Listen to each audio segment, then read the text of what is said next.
প্রিয় দর্শক, স্বাগত জানাচ্ছি সারাদিনের সংবাদে প্রতিদিনের আয়োজন রাত 11টার শীর্ষ সংবাদে। সারা বিশ্বের গুরুত্বপূর্ণ সব সংবাদের শিরোনাম জেনে নিন শুরুতেই। চাঁদপুরের হরিণা ফেরিঘাটে জাহাজে 5 জনের মৃত্যু, হাসপাতালে মৃত আরও 2 জন। শেখ হাসিনাকে ফেরাতে দিল্লিকে ঢাকার চিঠি। একনেকে 1974 কোটি টাকার 10 প্রকল্পের অনুমোদন। বৈদেশিক মুদ্রার রিজার্ভ $20 বিলিয়ন ছাড়ানো। পাকিস্তানের ম্যাচ চলাকালে স্টেডিয়ামে নবজাতকের জন্মসহ আরও যা ঘটল। ইউক্রেনের একের পর এক গ্রাম দখলের দাবি রাশিয়ার। ফিনান্সিয়াল টাইমসের প্রতিবেদন, সরকারের বিরুদ্ধে আন্তর্জাতিক আইনি ব্যবস্থা নেওয়ার হুমকি এস আলমের। বিদেশি নকল সিগারেট ব্যবসায় নফলের সম্পৃক্ততা, এনবিআরের তদন্তে প্রমাণ। ইরানে বাস ট্রাকের সংঘর্ষে নিহত অন্তত 9 জন। জমকালো মিউজিক ফেস্টের মধ্য দিয়ে পর্দা উঠল বিপিএল-এর। অন্যদিকে 2025 চ্যাম্পিয়ন্স ট্রফিতে বাংলাদেশের প্রথম ম্যাচ ভারতের বিপক্ষে। প্রিয় দর্শক, এবারে জেনে নিন বিস্তারিত। ফ্যাশন ব্র্যান্ড মানে আর্ট। চাঁদপুরের হরিণা ফেরিঘাট এলাকায় এমবি আল বাখিরা জাহাজে 7 জনের মৃত্যু নিশ্চিত হয়েছে। সোমবার বিকেল 3টা 15 চাঁদপুর নৌ পুলিশের সুপার সৈয়দ মুশফিকুর রহমান এ তথ্য নিশ্চিত করেন। নিহতদের মধ্যে 5 জনের মরদেহ জাহাজের 5টি কক্ষে পাওয়া যায়। 3 জন গুরুতর আহত হন, যাদের মধ্যে 2 জন হাসপাতালে মারা যান। মানবতা বিরোধী অপরাধের অভিযোগে বাংলাদেশ ভারতকে চিঠি পাঠিয়ে সাবেক প্রধানমন্ত্রী শেখ হাসিনাকে ফেরত পাঠানোর অনুরোধ করেছে। সোমবার দুপুরে পররাষ্ট্র উপদেষ্টা মোহাম্মদ তৌহিদ হোসেন জানান, নোট ভার্বালের মাধ্যমে ভারত সরকারকে জানানো হয়েছে। এর আগে স্বরাষ্ট্র উপদেষ্টা লেফটেন্যান্ট জেনারেল অবসরপ্রাপ্ত জাহাঙ্গীর আলম চৌধুরী জানান, 5ই আগস্ট ভারতে পালিয়ে যাওয়া শেখ হাসিনাকে ফেরাতে পররাষ্ট্র মন্ত্রণালয়ে চিঠি পাঠানো হয়েছে। ভারতের সঙ্গে বন্দি বিনিময় চুক্তি অনুযায়ী তাকে ফেরত পাঠানো হবে। অন্যদিকে ভারতীয় বসবাসকারী অবৈধ বাংলাদেশি শনাক্তে জোরালো অভিযান শুরু হয়েছে। দিল্লি, মহারাষ্ট্রের পাশাপাশি আসামেও চলছে অভিযান।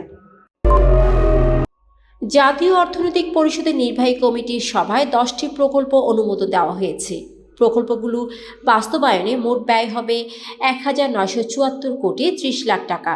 এর মধ্যে সরকারি অর্থায়ন 1642 কোটি 98 লাখ টাকা এবং সংস্থা নিজস্ব অর্থায়নে 331 কোটি 32 লাখ টাকা ব্যয় করা হবে।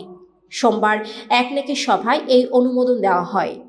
এছাড়া বৈঠকে বাতিল করা হয়েছে মৌলভীবাজারে বঙ্গবন্ধু শেখ মুজিব সাফারি পার্ক প্রকল্প। 1.5 মাস পর বাংলাদেশের বৈদেশিক মুদ্রার রিজার্ভ $20 বিলিয়ন ছাড়ালো।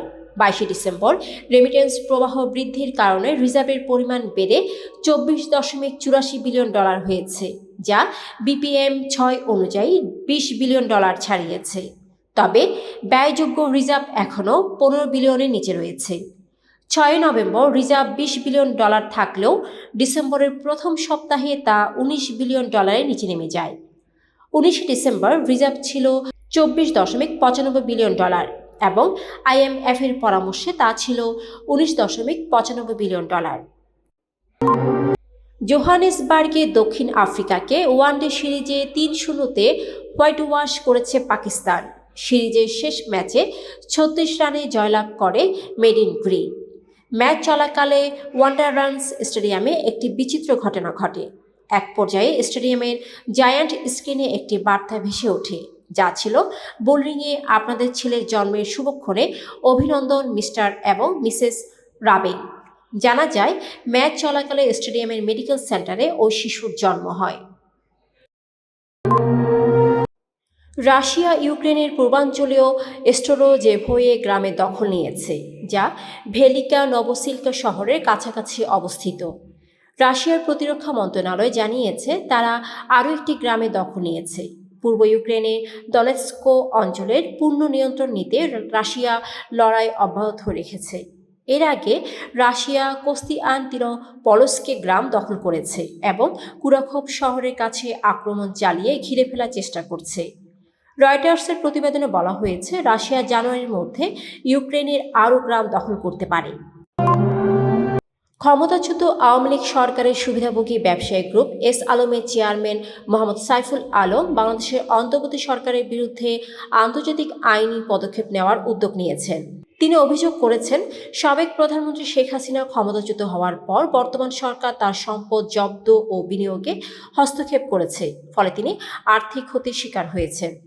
এস আলমের আইনজীবীরা বাংলাদেশের অন্তর্বর্তী সরকারের প্রধান ডক্টর মোহাম্মদ ইউনূস ও উপদেষ্টাদের কাছে চিঠি পাঠিয়েছেন, জানিয়ে দিয়েছেন 6 মাসের মধ্যে সমস্যা সমাধান না হলে আন্তর্জাতিক সালিশ প্রক্রিয়া শুরু হবে। ব্রিটিশ সংবাদ মাধ্যম দ্য ফাইন্যান্সিয়াল টাইমস এ খবর জানিয়েছে। জাতীয় রাজস্ব বোর্ডের সেন্ট্রাল ইন্টেলিজেন্স সেল সাবেক শিক্ষামন্ত্রী মহিবুল হাসান চৌধুরী নফেলকে বিদেশি কোম্পানির নকল সিগারেট তৈরি এবং নকল ব্র্যান্ড রোল ব্যবহারের মাধ্যমে অবৈধ বাণিজ্যে জড়িত থাকার প্রমাণ পেয়েছে।